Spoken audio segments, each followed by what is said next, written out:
Hello दोस्तों, नमस्कार। स्वागत है एक बार फिर से आप सभी का मेरे YouTube channel Uttarakhand special by Pawan Bora में। दोस्तों, आज हम बात करेंगे जयकृत शाह के बारे में, जो कि परमार वंश के 53वें राजा होते हैं, यानी कि 53 नंबर के राजा होते हैं। इनका जो कार्यकाल होता है 1780 से लेकर 1786 तक का रहता है, यानी 1780 से 1786 तक इनका कार्यकाल रहता है। इनकी माता का नाम क्युंठली होता है, यानी ये क्युंठली से जन्मे होते हैं, और पिताजी का नाम ललित शाह या ललित कुमार शाह होता है। जयकृत शाह के टाइम पर कुमाऊं के राजा प्रद्युम्न शाह होते हैं और गढ़वाल के राजा जयकृत शाह। जयकृत शाह और प्रद्युम्न शाह दोनों भाई होते हैं। इनके बीच संबंध अच्छे नहीं होते हैं। जयकृत शाह और प्रद्युम्न शाह के बीच में काफी लड़ाइयां भी होती हैं। इनके जो दरबारी कवि हैं वो हैं मौलाराम। मौलाराम जो हैं जयकृत शाह के दरबारी कवि होते हैं। प्रद्युम्न शाह को हटाने के लिए जयकृत शाह जो कुमाऊं के विरोधी थे, यानी कि कुमाऊं में जब राजा दीपचंद थे, दीपचंद के विरोधी मोहन सिंह रौतेला हुआ करते थे। पिछले वाले टॉपिक में हमने डिस्कस किया था। तो मोहन सिंह रौतेला जो हैं, उनकी मदद से प्रद्युम्न शाह को हटाने के लिए जयकृत शाह षड्यंत्र रचते हैं, जिसकी वजह से प्रद्युम्न शाह को काफी गुस्सा भी आ जाता है और काफी क्रोधित होते हैं। जिसकी वजह से प्रद्युम्न शाह क्या करते हैं, देवलगढ़ पर आक्रमण करते हैं, यानी कि देवलगढ़ को लूट लेते हैं, और फिर उसके बाद 1780 में श्रीनगर पर आक्रमण भी कर देते हैं। जयकृत शाह के मंत्री होते हैं डोभाल और खंडूरी। जो गढ़वाल में जयकृत शाह का जो कार्यकाल होता है उसमें जो अव्यवस्था होती है, उसकी वजह ये डोभाल और खंडूरी ही होते हैं। ये उच्च अधिकारी होते हैं। इसका जो मेन जो कारण होता है, यानी कि जो मेन रीजन होता है, वो कृपाराम डोभाल की वजह से होता है। कृपाराम डोभाल की वजह से जयकृत शाह के कार्यकाल में बहुत अव्यवस्था फैलती है, ग्रह क्लेश होते हैं, जिसकी वजह से जयकृत शाह परेशान रहते हैं। ये जो डोभाल हैं, अगर कोई भी व्यक्ति सभा में कुछ भी बोलता है तो डोभाल जो हैं, कृपाराम डोभाल, उनको मरवा देते हैं।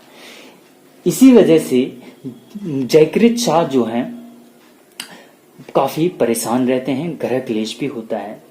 इससे क्या होता है, परमार राजवंश में काफी अत्याचार फैल जाते हैं।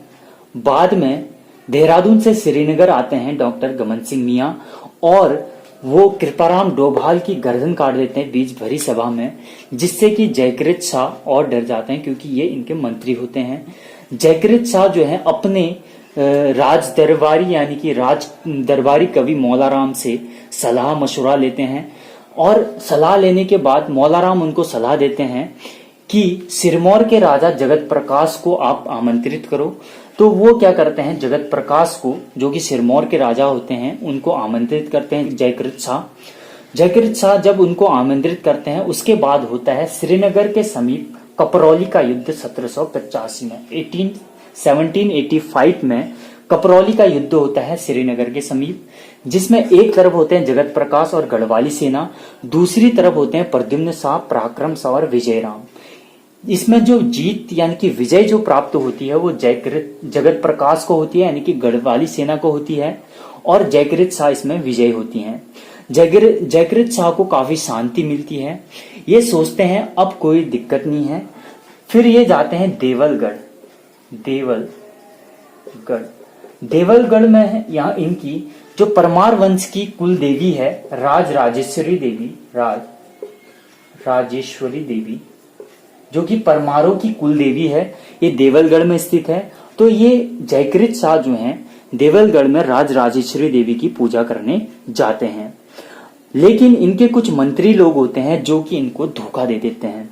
मंत्री धोखा देते हैं और प्रद्युम्न शाह को सूचना दे देते हैं।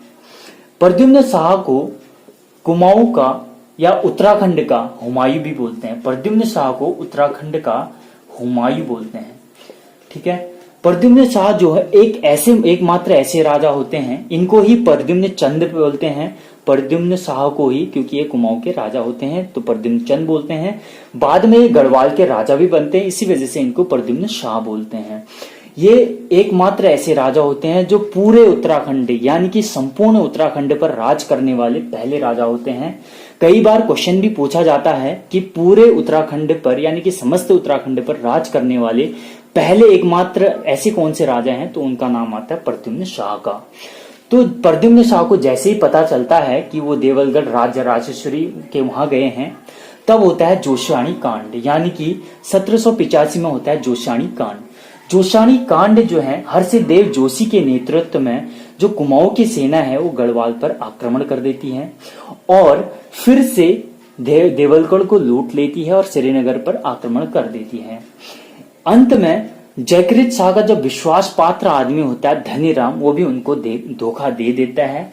धोखा देने की वजह से वो अंदर से पूरी तरह से टूट जाते हैं और फिर वो देवप्रयाग के रघुनाथ मंदिर में निवास करने लगते हैं। मात्र जब वो वहां जाते हैं तो मात्र 4 दिन बाद ही इनकी मृत्यु हो जाती है। यानी कि जयकृत शाह जब देवप्रयाग रघुनाथ मंदिर में निवास करने जाते हैं तो चौथे दिन ही उनकी मृत्यु हो जाती है। इनकी 4 रानियां होती हैं, जो कि जिन मंत्रियों ने और जो विरोधी थे उन्होंने जो धोखा दिया था, उन सभी को इनकी जो 4 रानियां होती हैं वो श्राप देती हैं और अपने पार्थिव देह के साथ सती हो जाती हैं। तो ये है जयकृत शाह के बारे में। इसके बाद जो गढ़वाल के राजा बनते हैं वो बनते हैं प्रद्युम्न शाह, जो कि उत्तराखंड के हुमायूं के नाम से इनको जाना जाता है।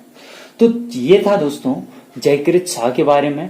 नेक्स्ट टॉपिक में हम देखेंगे प्रद्युम्न शाह के बारे में। मिलते हैं जल्दी ही एक नई टॉपिक के साथ। नमस्कार, धन्यवाद।